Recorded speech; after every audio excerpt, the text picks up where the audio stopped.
بسم اللہ الرحمن الرحیم۔ السلام علیکم ورحمۃ اللہ وبرکاتہ۔ ہماری آج کی یہ تاریخی ویڈیو سلطان محمود غزنوی کے بارے میں ہے، جن کی بہادری اور ایمانداری کی مثالیں قائم ہیں۔ ایک دفعہ کا ذکر ہے کہ سلطان محمود غزنوی رحمۃ اللہ علیہ اپنے کچھ سپاہیوں کے ساتھ جنگل سے گزر رہے تھے کہ اچانک جنگل کے راستے میں بھٹک گئے۔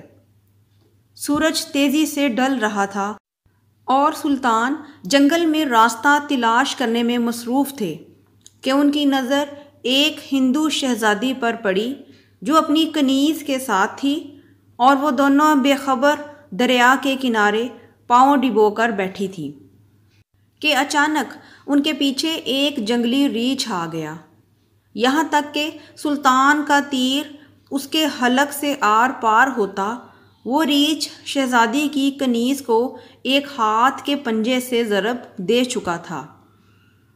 پھر اس سے پہلے کہ شہزادی اپنا ترکش سنبھالتی اور تیر کمان میں لگاتی شاید بہت دیر ہو جاتی، سلطان محمود غزنوی رحمۃ اللہ علیہ نے اتنی تیزی سے 3 تیر اس جنگلی درندے پر دے مارے جس سے وہ وہیں ڈھیر ہو گیا۔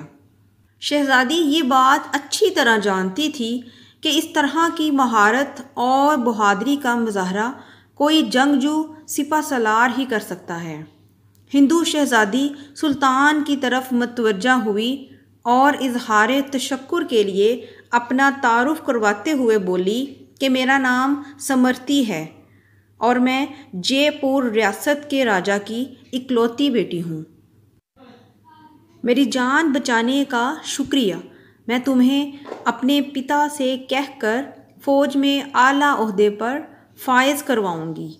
ویسے تم ہماری فوج کے سپاہی نہیں لگتے، مجھے یہ بتاؤ کہ تمہارا تعلق کہاں سے ہے؟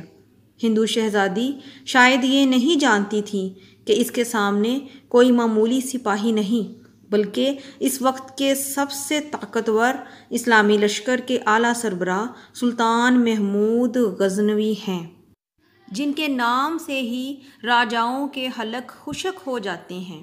سلطان نے اپنی شناخت ظاہر نہ کرتے ہوئے کہا، جی شہزادی، میں کسی اور فوج کا سپاہی ہوں، آئیے میں آپ کو کسی محفوظ جگہ پر پہنچا دوں، آپ میرے پیچھے چلتی آئیں۔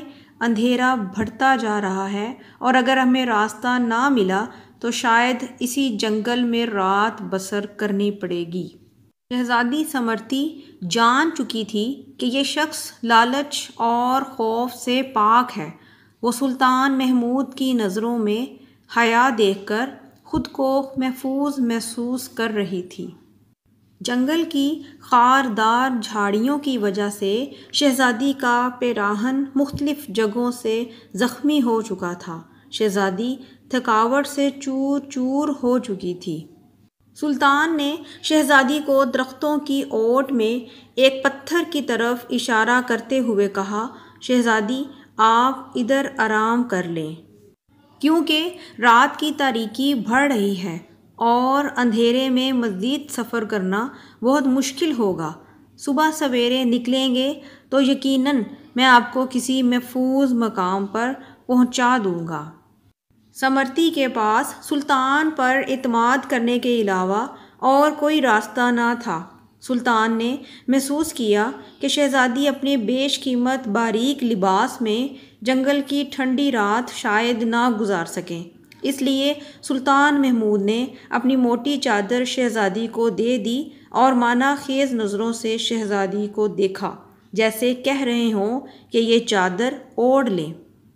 شہزادی نے بلا جھجک چادر اوڑھ لی اور پتھر کے ساتھ ٹیک لگا کر درختوں کی اوٹ میں پاؤں پھیلا لیے۔